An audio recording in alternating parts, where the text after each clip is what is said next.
ओम नमो नारायण। सत्यनारायण भगवान की कथा लोक में प्रचलित है।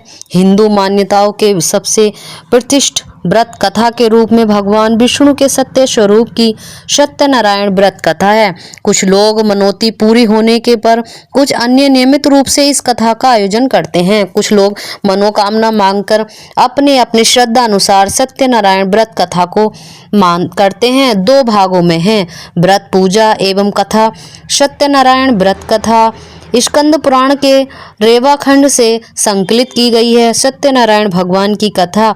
सत्यनारायण को विष्णु जी के रूप में पूजन किया जाता है। सत्यनारायण भगवान की पूजा, इसका दूसरा अर्थ है कि संसार में एकमात्र भगवान नारायण ही सत्य हैं, बाकी सब माया है। भगवान की पूजा कई रूपों में की जाती है, उनमें से भगवान का सत्यनारायण स्वरूप इस कथा में बताया गया है। मूल पाठ में पाठांतर लगभग 170 श्लोक संस्कृत भाषा में उपलब्ध हैं, जो 5 अध्यायों में बटे हुए हैं। इस कथा को 2 विषय में माना गया है, जिसमें एक संकल्प को भूलना और दूसरा प्रसाद का अपमान। व्रत कथा के अलग अलग अध्यायों में छोटी छोटी कहानियों के माध्यम से बताया गया है। दोस्तों, अगर आपको पूरी कथा सत्यनारायण भगवान की पूजा विधि किस प्रकार करते हैं तो प्लीज़ झलकदानी चैनल को लाइक करें, सब्सक्राइब करें और कमेंट करके ओम सत्यनारायण अवश्य लिखें। कहते हैं जब भी हम भगवान का स्मरण करते हैं, नाम लिखते हैं, तो हमारे अंदर एक पॉजिटिव थिंक आती है। मैं इसलिए नहीं कह रही हूँ कि मैं आपको कमेंट बढ़ाने के लिए, अगर आपके मुख से ना बोला जाए, आप लिख भी देते हैं, तो हम कहीं ना कहीं बहुत बड़ा पुण्य करते हैं। भगवान का नाम सुनना, लिखना या कहना, ये हमारे लिए पॉजिटिव थिंक पैदा करता है। कहते हैं इसका सत्य का पालन ना करने पर किसी प्रकार की समस्या आती है, इसलिए जीवन में सत्य व्रत का पालन पूरी निष्ठा और सुदृढ़ता के साथ करना चाहिए। ऐसा ना करने पर भगवान ने केवल नाराज होते हैं, कपितु दंड स्वरूप संपत्ति और बंधनों बांधों के सुख से वंचित भी कर देते हैं। इस अर्थ में कथा लोक में सच्चाई की प्रतिष्ठा का लोकप्रिय सर्वमान्य धार्मिक सत्य है। प्राय पूर्णमासी को इस कथा का परिवार में अगर कथा की जाती है पूर्णमासी के दिन, तो इसका काफ़ी फल मिलता है। अन्य पर्वों पर भी इस कथा को विधि विधान से करने का निर्देश दिया जाता है। कहते हैं कि आप लोग पूर्णमासी पर या किसी भी दिन माह में, और कई महीने ऐसे आते हैं जिसमें आप भगवान सत्यनारायण की पूजा करते हैं। शुभ कार्यों में भी सत्यनारायण भगवान की पूजा की जाती है। इनकी पूजा में केले के पत्ते का फल के अतिरिक्त पंचामृत, पंच गए, सुपारी, पान, तिल, मूली, रोली, कुमकुम, दूबा की घास आवश्यकता होती है, जिसमें भगवान की पूजा होती है। सत्यनारायण भगवान की पूजा के लिए दूध, मधु, केला, गंगाजल, तुलसी पत्ता, मेवा मिलाकर पंचामृत बनाया जाता है, जो भगवान को अति प्रिय है। इनसे प्रसाद के रूप में फल, मिष्टान के अतिरिक्त आटे को भूनकर उसमें चीनी मिलाकर एक प्रसाद बनता है, जिससे पंजीरी कहा जाता है, उनका भी भोग लगता है। कहते हैं इसे विधि विधान के साथ करना चाहिए। इसकी जो विधि है वो है सत्यनारायण व्रत कथा पुस्तिका में प्रथम अध्याय में बताया गया है कि सत्यनारायण भगवान की पूजा कैसे की जाएगी। जो व्यक्ति सत्यनारायण की पूजा का संकल्प लेते हैं, दिन भर व्रत रखना चाहिए। पूजन स्थल को गाय के गोबर से पवित्र करके वहाँ एक आप अल्पना बनाइए और उस पर पूजा की चौकी रखें। चौकी के चारों पाए से 5 केले का वृक्ष लगाएं। इसकी चौकी पर शालिग्राम ठाकुर जी की सत्यनारायण की प्रतिमा स्थापित करें। पूजा करते समय पहले गणपति की पूजा करें, फिर इंद्रादि, दक्ष, पालकी और क्रमश पंच लोकपाल, सीता सहित राम लक्ष्मण की, राधा कृष्ण की, इनकी पूजा के पश्चात ठाकुर जी की सत्यनारायण की पूजा करें। इसके बाद लक्ष्मी माता की और श्री महादेव और ब्रह्मा जी की पूजा करें। पूजा के बाद सभी देवों की आरती करें और पंचामृत लेकर प्रसाद वितरण करें। कहते हैं ये सारी चीजें करते हैं तो आपको बहुत ही प्रथम माना जाता है। आप आइए करते हैं कथा। दोस्तों, वीडियो को स्किप मत करिए, पूरी देखिए। पूरी संपूर्ण सत्यनारायण भगवान की कथा है। अगर आप पूर्णमासी पे किसी भी मनौती के लिए करते हैं तो आपकी संपन्न होती है। और आइए जानते हैं कथा। अगर हमें कथा करने का टाइम नहीं है, अपने मोबाइल पर भी आप लगा दें तो भी बहुत अच्छा होता है। सत्यनारायण व्रत कथा का पूरा संदर्भ यह है कि पुराण काल में शौनकादिक ऋषि नेमि साराय स्थिति महिषी सूत के आश्रम पहुंचे। ऋषिगण महिषी सूत से प्रश्न करते हैं कि लौकिक कष्ट मुक्त शारीरिक सुख समृद्धि एवं पारलौकिक लक्ष्य की सिद्धि के लिए सरल उपाय क्या है। महर्षि सूत शौनकादि ऋषियों को बताते हैं कि ऐसा ही प्रश्न नारद जी ने भगवान विष्णु से किया था। भगवान विष्णु ने नारद जी को बताया कि लौकिक कलेश मुक्त सांसारिक सुख समृद्धि एवं पारलौकिक लक्ष्य सिद्ध के लिए एक ही राजमार्ग है, वह सत्यनारायण व्रत। सत्यनारायण का अर्थ है सत्याचरण, सत्याग्रह, सत्यनिष्ठा। संसार में सुख समृद्धि की प्राप्ति सत्याचरण द्वारा ही संभव है। सत्य ही ईश्वर है। सत्याचरण का अर्थ है ईश्वर आराधना, भक्त पूजा। कथा का प्रारंभ सूत जी द्वारा कथा सुनाने से होता है। नारद जी भगवान श्री विष्णु के पास जाकर उनकी स्तुति करते हैं।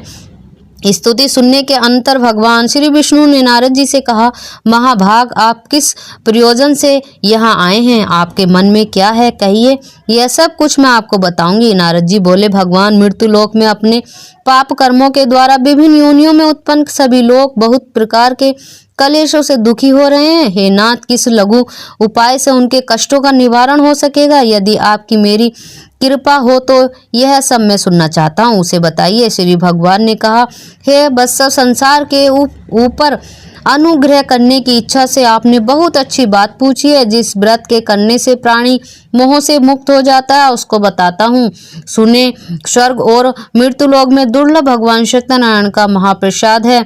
आपके स्नेह के कारण इस समय उसे कह रहा हूँ। उसी प्रकार विधि विधान से भगवान सत्यनारायण व्रत करके मनुष्य शीघ्र ही सुख प्राप्ति पर परलोक में मोक्ष की प्राप्ति पाता है।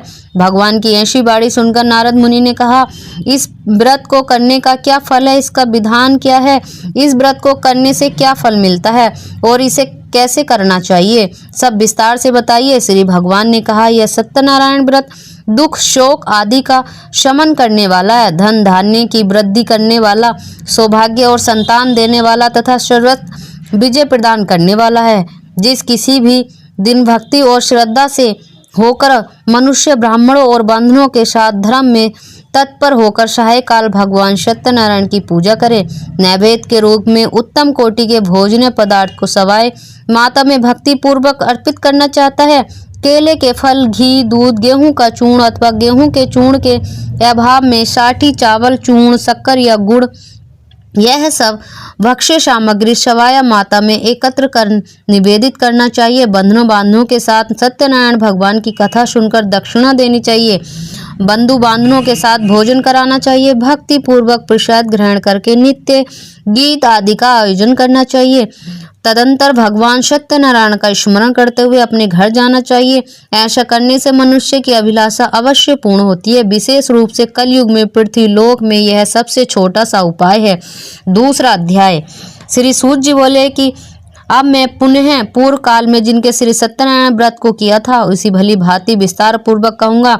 स्मरणीय काशी नामक नगर में कोई अत्यंत निधन ब्राह्मण रहता था। भूख से व्याकुल और वह पृथ्वी पर भटकता रहता था। भगवान ने उसी दुख को देखकर वृद्ध का रूप धारण करके उस द्विज से आदर पूर्वक पूछा है, द्विज, प्रतिदिन अत्यंत दुखी होकर तुम किसी पृथ्वी पर भ्रमण करते रहो, हे द्वेष श्रेष्ठ सब बताऊंगा, मैं सुनना चाहता हूँ। बोले, हे प्रभु, मैं अत्यंत दरिद्रता हूँ और भिक्षा के लिए पृथ्वी पर घूमता रहूं।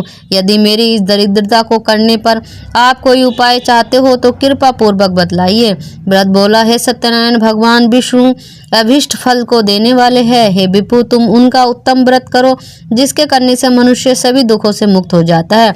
व्रत के विधान को अत्यंत पूर्वक कहकर व्रत रूपधारी भगवान विष्णु पर अंतर ध्यान हो गए। व्रत ने जैसे कहा उस व्रत को अच्छी प्रकार से वैसे ही करूंगा, यह सोचते हुए उसको रात में नींद नहीं आई। अगले दिन प्रातः काल उठकर सत्यनारायण का व्रत करूंगा, ऐसा संकल्प करके वह भिक्षा के लिए चल पड़ा। उस दिन भिक्षा में बहुत सा धन प्राप्त हुआ। उसी धन से उसने बंधुओं बांधवों को साथ भगवान सत्यनारायण का व्रत किया। इस व्रत के प्रभाव से वह श्रेष्ठ सभी दुखों से मुक्त होकर समस्त संपत्तियों से संपन्न हुए। उस दिन से लेकर प्रत्येक महीने उसने यह व्रत किया। इस प्रकार भगवान सत्यनारायण के व्रत को करके वह श्रेष्ठ सभी पापियों से मुक्त हो गया और उसने दुर्लभ मोक्ष को प्राप्त किया। पृथ्वी पर जब भी कोई मनुष्य सत्यनारायण का व्रत करेगा उसी समय उसके समस्त दुख नष्ट हो जाएंगे। इस प्रकार भगवान नारायण ने महात्मा नारद जी से जो कहा मैंने वह सब आप लोगों से कह दिया। आगे अब और क्या कहूँ। इस पृथ्वी पर उसने सुने हुए इस व्रत को कैसे किया वह सब सुनना चाहते हैं। उस व्रत पर हमारी श्रद्धा हो रही है। सूत जी बोले, मुनियों, पृथ्वी पर जिसने यह व्रत किया उस आप लोग सुनने एक बार।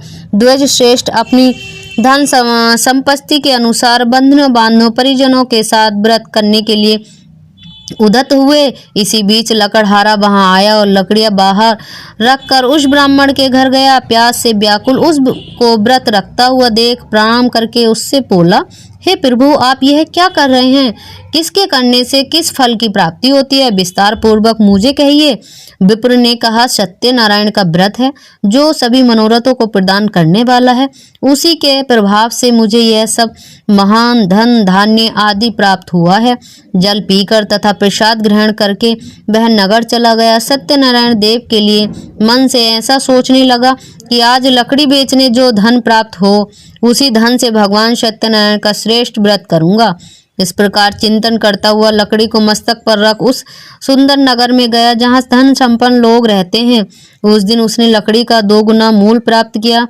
इसके बाद प्रसन्न हृदय होकर वह पके हुए केले का फल, शक्कर, घी, दूध और गेहूं का चूर्ण सवाया मात्रा में लेकर अपने घर गया। तत्पश्चात उसने अपने बंधुओं को बुलाकर विधि विधान से भगवान श्री सत्यनारायण का व्रत किया।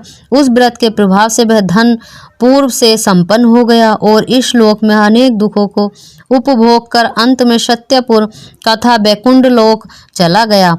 कहते हैं दूसरा अध्याय समाप्त हुआ और सत्यनारायण भगवान की जय। तीसरा अध्याय। सूत जी बोले, श्रेष्ठ मुनि, अब मैं आगे की कथा कहूँगा, आप लोग सुने। प्राचीन काल में उल्का मूर्ख नाम का एक राजा था। वह जितेंद्रिय सत्यवादी था, अत्यंत बुद्धिमान था। विद्वान राजा प्रतिदिन देवालय जाता और धन देकर संतुष्ट करता था। कमल के समान मुख वाली उसकी धर्मपत्नी शील, विनय, सौंदर्य आदि गुणों से संपन्न थी। पति परायणा राजा की एक दिन अपनी पत्नी के साथ भद्रशिला नदी के तट पर स्थित सत्यनारायण का व्रत कर रहा था।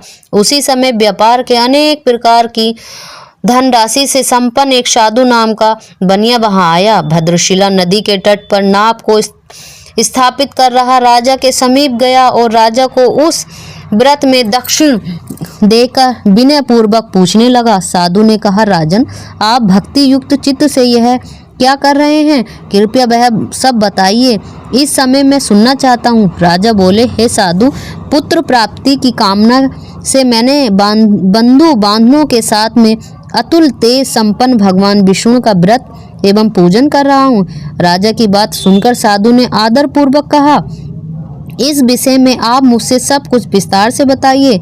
आपके कथा अनुसार मैं व्रत एवं पूजन करूंगा। मुझे भी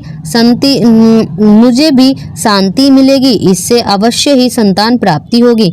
ऐसा विचार कर वह व्यापार से निवृत्त हो आनंद पूर्वक अपने घर गया। उसने अपनी संतान प्राप्ति करने वाले इस सत्य व्रत को विस्तार पूर्वक बताया। जब मुझे प्राप्त होगी तब मैं इस व्रत को करूंगा। इस प्रकार उस साधु ने अपनी लीलावती से कहा। इस दिन उसकी लीलावती नाम की सती सावित्री मायापति से साथ आनंद चित्र में ऋतुकालीन चर्मण में प्रवत हुई और भगवान श्री सत्यनारायण की कृपा से उसकी वह माया भ्रमिण हुई। 10वें महीने में उससे कन्या रतन की उत्पत्ति हुई और वह शुक्ल पक्ष में चंद्रमा की भांति दिन प्रतिदिन बढ़ने लगा। उस कन्या का कलावती यह नाम रखा गया।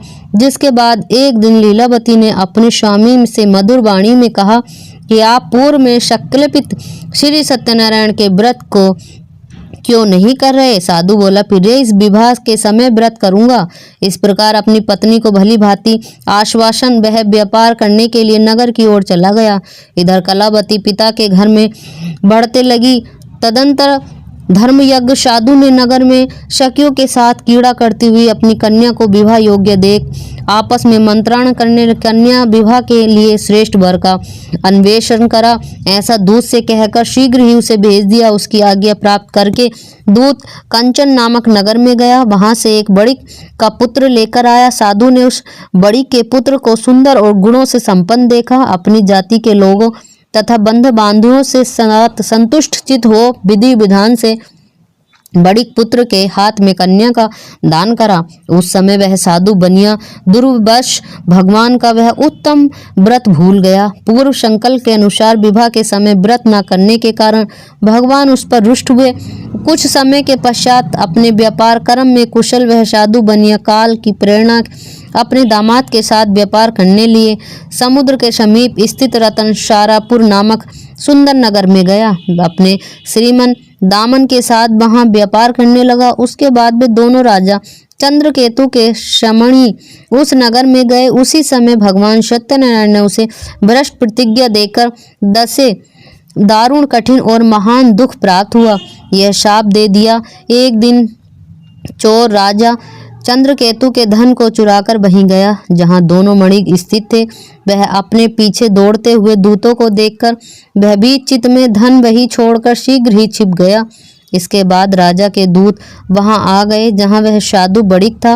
वह राजा के धन को देखकर वे दूत उन दोनों मणिक पुत्रों को बांध कर ले आए और हर्षपूर्वक तोड़ते हुए राजा से बोले, प्रभु, हम दो चोर पकड़ लाए हैं, इन्हें देखकर आप आज्ञा दें।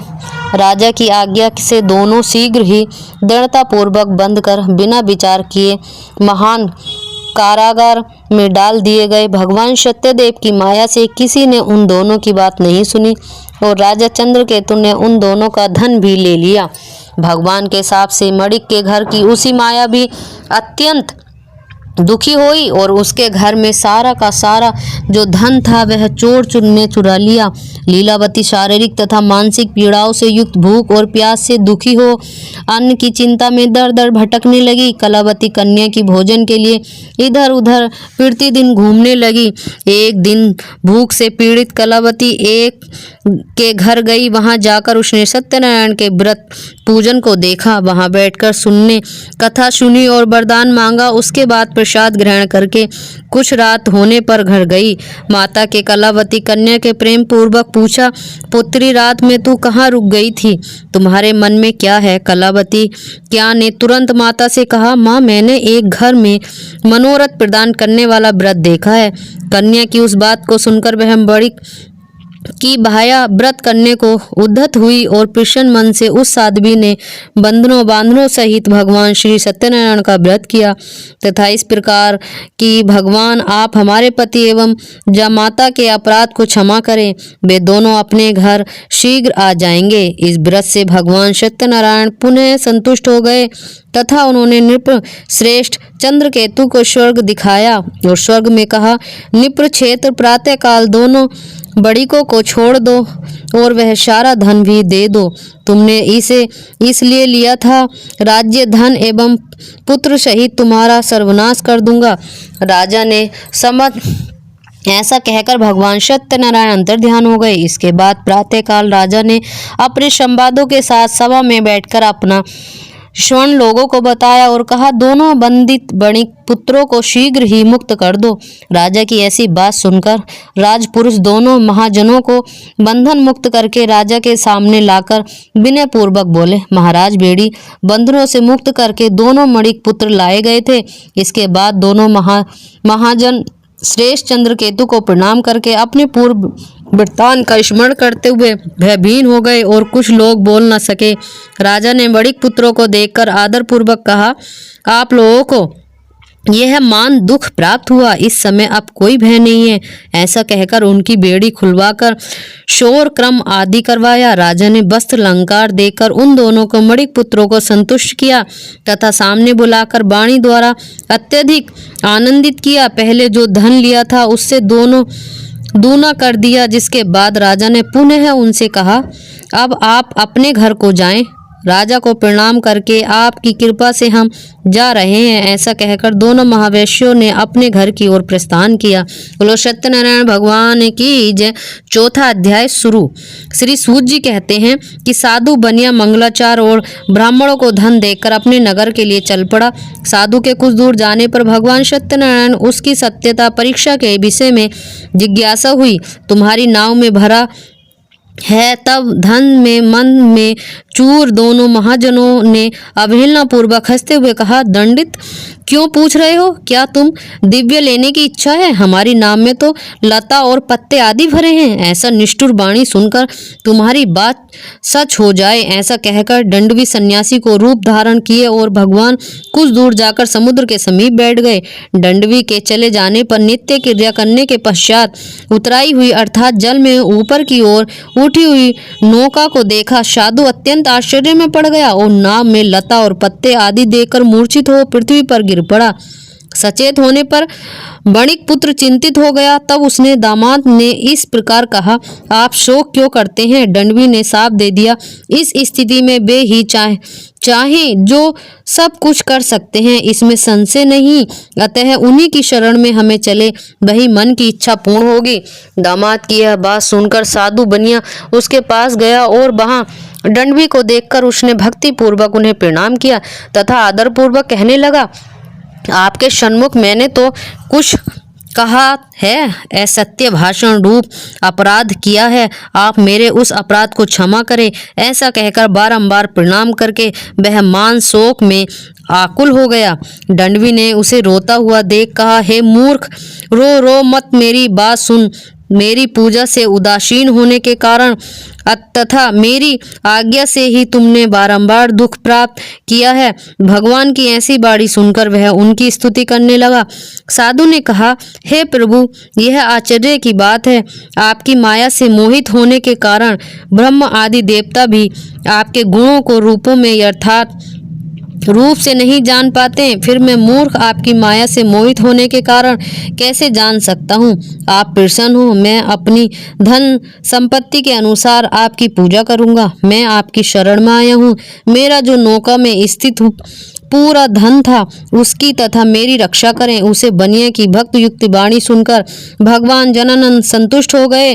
भगवान हरि उसे अभीष्ट वर प्रदान करके वही अंतर्ध्यान हो गए।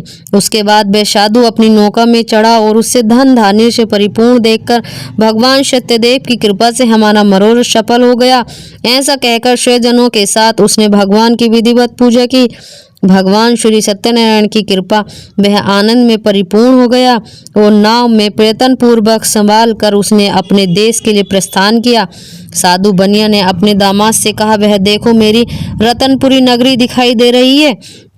इसके बाद उसने अपने धन से रक्षित दूत को अपने आगमन का समाचार देने के लिए अपनी नगरी भेजा। उसके बाद दूत ने नगर में जाकर साधु की भाया को देख हाथ जोड़कर प्रणाम किया, उसके लिए अभिष्ट बात कही। सेठ जी अपने दामाद तथा बंधु वर्ग के साथ बहुत सारे धन धान्य से संपन्न होकर नगर के निकट पधार गए। दूत के मुख से यह बात सुनकर वह मान आनंद से विमल हो गई और वह साध्वी ने श्री सत्यनारायण की पूजा करके अपनी पुत्री से कहा, मैं साधु के दर्शन के लिए जा रही हूँ, तुम शीघ्र आओ। माता का ऐसा वचन सुनकर व्रत को समाप्त करने के पश्चात परित्याग कर वह कलावती अपने पति का दर्शन करने के लिए चल पड़ी। उसके भगवान सत्यनारायण रुष्ट हो गए और उन्होंने उसके पति को तथा नौका को धन से के साथ हरण कर जल में डुबो दिया। इसके बाद कलावती कन्या अपने पति को न देख महान शोक से रुदन करती हुई पृथ्वी पर गिर पड़ी। नाप का अदर्शन तथा कन्या को अत्यंत दुखी देख भयभीत मन से साधु बनिए से सोचा, यह क्या आश्चर्य हो गया। नाव का संचालन करने वाली भी सभी चिंतन हो गए। तदंतर वह लीलावती भी कन्या को देखकर बिलहर हो गई और अत्यंत दुख से विलाप करती हुई अपने पति से इस प्रकार बोली, अभी नौका के साथ वह कैसे अदृश्य हो गए। न जाने किस देवता की अपेक्षा से वह नौका हरण कर ली गई। सत्यनारायण का महात्म्य कौन जान सकता है। ऐसा कहकर वह स्वजनों के साथ विलाप करने लगी। कलावती कन्या को गोद में लेकर रोने लगी। कलावती कन्या भी अपने पति को नष्ट हो जाने पर दुखी हो गई और पति की पादुका लेकर उनका अनुगम करने लगी। उसने मन से निश्चय किया, कन्या के इस प्रकार आचरण को देख वह सहित वह धर्म साधु बनिया अत्यंत शोक संपन्न हो गया और सोचने लगा कि या तो भगवान सत्यनारायण ने यह अपहरण किया है, अर्थात वह सभी भगवान सत्यदेव की माया से मोहित हो गए। अपनी धन शक्ति से अनुसार भगवान श्री सत्यनारायण की पूजा करूंगा। सभी को बुलाकर इस प्रकार कहकर उसने अपने मन की इच्छा प्रकट की और बारंबार भगवान सत्यदेव को दंडवत प्रणाम किया। इससे देवी तीनों परिपालक भगवान सत्यदेव प्रसन्न हो गए। भगवान ने कृपा पूर्वक कहा, तुम्हारी कन्या प्रसाद छोड़कर अपने पति को देखने चली आई। निश्चय ही इसी कारण उसका पति अदृश्य हो गया। यदि जाकर घर प्रसाद ग्रहण करके वह पुनः आए तो साधु बनिया तुम्हारी पुत्री पति को प्राप्त करेगी, इसमें संशय नहीं है। कलावती भी आकाश मंडल में ऐसी वाणी सुनकर शीघ्र ही घर गई और उसने प्रसाद ग्रहण किया। पुनः आकर स्वजनों तथा अपने पति को देखा। कलावती कन्या ने अपने पिता से कहा, अब तो घर चले, विलम्ब क्यों कर रहे हो। कन्या की यह बात सुनकर वणिक पुत्र संतुष्ट हो गया और विधि विधान से भगवान सत्यनारायण का पूजन करके धन तथा बंधुओं के साथ अपने घर गया। तदंतर पूर्णिमा तथा संक्रांति पर्वों पर भगवान सत्यनारायण का पूजन करते हुए इस लोक में सुख भोग कर अंत में वह सत्यपुर वैकुंठ को चला गया। ये बोलो सत्यनारायण भगवान की जय। 5वां अध्याय शुरू होता है। सूत्र जी बोले, श्रेष्ठ मुनि, अब इसके बाद में दूसरी कथा कहूंगा, आप लोग सुने। अपनी प्रतिज्ञा का पालन करने में तदर्पर तंगध्वज नामक राजा था। उसे सत्यदेव के प्रसाद का परित्याग करके दुख प्राप्त किया। एक बार वह वन में जाकर और वहां से पशुओं को मारकर बट वृक्ष के नीचे आया। वहां उसने देखा कि गोपगण बंधनों बांधनों के साथ संतुष्ट होकर भक्ति पूर्वक भगवान सत्यदेव की पूजा कर रहे हैं। राजा यह देखकर कार वंश न तो वहां गया और न ही उसने भगवान सत्यनारायण का प्रणाम किया। अहंकार इतना था। पूजा के बाद सभी गोपगण भगवान का प्रसाद राजा के समीप रखकर वहां से लौट आए और इच्छा अनुसार उन सभी ने भगवान का प्रसाद ग्रहण किया। इधर राजा को प्रसाद का परित्याग करने से बहुत दुख हुआ। उसका संपूर्ण धन धान्य एवं सभी 100 पुत्र नष्ट हो गए। राजा ने मन में यह निश्चय किया कि वह अवश्य भगवान सत्यनारायण ने हमारा नाश कर दिया, इसलिए मुझे वहां जाना चाहिए जहां सत्यनारायण का पूजन हो रहा है। ऐसा मन में निश्चय करके वह राजा गोप गणों के समीप गया और उसने गोप गणों के साथ भक्ति श्रद्धा से युक्त होकर विधि पूर्वक भगवान सत्यदेव की पूजा की। भगवान सत्यदेव की कृपा से वह पुनः धन और पुत्रों से संपन्न हो गया। इस लोक में सभी सुखों का उपभोग कर अंत में सत्यपुर वैकुंठ लोक को प्राप्त हुआ। सूत जी कहते हैं, जो व्यक्ति इस परम दुर्लभ श्री सत्यनारायण के व्रत को करता है वह पुष्य में तथा फलदायिनी भगवान की कथा को भक्ति युक्त होकर सुनता है, उसे भगवान सत्यनारायण की कृपा से धन धान्य आदि की प्राप्ति होती है। दरिद्र धनवान हो जाता है, बंधनों में पड़ा हुआ बंधन से मुक्त हो जाता है, डरा हुआ व्यक्ति भय मुक्त हो जाता है। यह सत्य बात है, इसमें संशय नहीं। इस लोक में वह सभी फलों का भोग प्राप्त करते हैं, अंत में सत्यपुर वैकुंठ लोक को जाता है। इस प्रकार मैंने आप लोगों से भगवान सत्यनारायण के व्रत को कहा। इसके करने से मनुष्य सभी दुखों से मुक्त हो जाता है। कलयुग में तो भगवान सत्यदेव की पूजा विशेष फल प्रदान करने वाली है। भगवान विष्णु को ही लोक काल कुछ लोग सत्य कोई ईर्ष ओई सत्यदेव तथा दूसरे लोग सत्यनारायण नाम से कहेंगे। अनेक रूप धारण करके भगवान सत्यनारायण सभी का मनोरथ सिद्ध करते हैं। कलयुग में सनातन भगवान विष्णु की सत्य व्रत रूप धारणा करके सभी का मनोरथ पूर्ण करने वाले होंगे। हे ऋषि मुनि, जो व्यक्ति नित्य भगवान सत्यनारायण की इस व्रत कथा को पढ़ता है सुनता है, भगवान सत्यनारायण की कृपा से उसके सभी पाप नष्ट हो जाते हैं। हे मुनि ऋषि, पूर्व काल में जिन लोगों ने भगवान सत्यनारायण का व्रत किया था उसके अगले जन्म का विस्तार कहता हूँ, तुम लोग सुनो। महानाथ प्रतिज्ञा संपन्न सत्यनारायण व्रत करने के प्रभाव से दूसरे जन्म में सुदामा हुए और उस जन्म में भगवान श्री कृष्ण का ध्यान करके उन्होंने मोक्ष की प्राप्ति की। लकड़हारा बिल्लू गुहो का राजा हुआ और अगले जन्म में उसे भगवान श्री राम की सेवा करके मोक्ष की प्राप्ति की। महाराज उल्का मुख दूसरे जन्म में राजा दशरथ हुए, जिनका श्री रंगनाथ जी की पूजा करके अंतर में बैकुंठ प्राप्त हुआ। इसी प्रकार धर्म की सत्यवती साधु पिछले जन्म के सत्यव्रत के प्रभाव से दूसरे जन्म में मोरध्वज नामक राजा बना। उसने आरे से चीरक अपने पुत्र की आदि देह भगवान विष्णु को अर्पित कर के मोक्ष प्राप्त किया। महाराज तुंगध्वज जन्मांतर से मुख मनु हुए और भगवत संबंधी संपूर्ण कार्यों का अनुष्ठान करके बैकुंठ लोक को प्राप्त हुए। जो गोपगण थे वे सब जन्मांतर में ब्रज मैकुंड निवास करने वाले गोप हुए और सभी राक्षसों का संहार करने वाले भगवान का साक्षात धर्म गोलोक प्राप्त किया। इसी प्रकार स्कंद पुराण के अंतर्गत रेखाखंड के सत्यनारायण कथा का यह 5वां अध्याय संपूर्ण हो। सत्यनारायण भगवान की जय। इस तरह से हम व्रत सामग्री करके और कथा करके उसके बाद हम गणेश जी की आरती करेंगे। गणेश जी की आरती के बाद हम विष्णु जी की आरती करेंगे और करने के बाद में हम आरती घुमाकर रखकर प्रसाद वितरण करेंगे, सभी को देंगे। ये आपका सत्यनारायण भगवान की संपूर्ण पूजा थी।